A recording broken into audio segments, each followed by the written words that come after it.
Hello guys! Welcome back to my YouTube channel!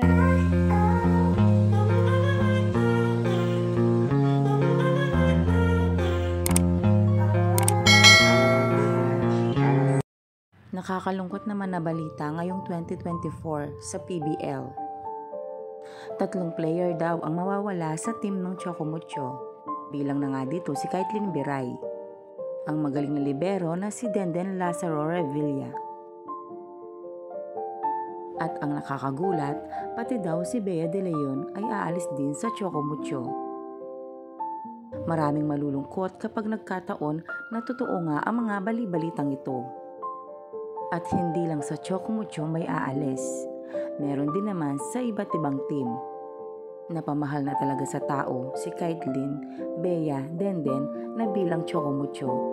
Kaya ang iba, sobrang lungkot ang kanilang reaksyon.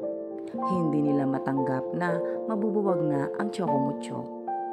Pero ang iba, sinabi nila na susuportahan pa rin nila kahit saan man silang team na mapunta. Pero sa live ni Isa Molde, sinabi niya na hindi raw totoo na aalis si Bea De Leon sa Chocomucho.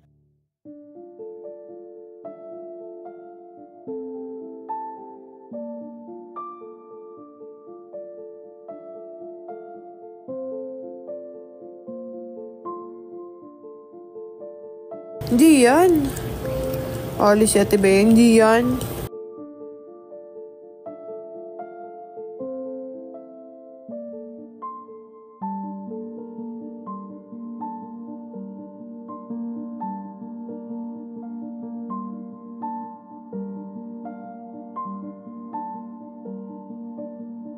Hindi yan.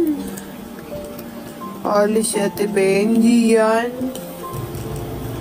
Mga ano kayo, huwag nyo nga dalhin dito sa TikTok yung mga fake news nyo sa Twitter. Ako sad. Diyos ko. So, ayun na nga guys. Kung nagustuhan mo ang video ito, huwag mo naman sanang kalimutang mag-like at mag-subscribe. At pakipindutin mo na din ang notification bell para lagi kang updated sa aking mga videos. Thank you! Bye!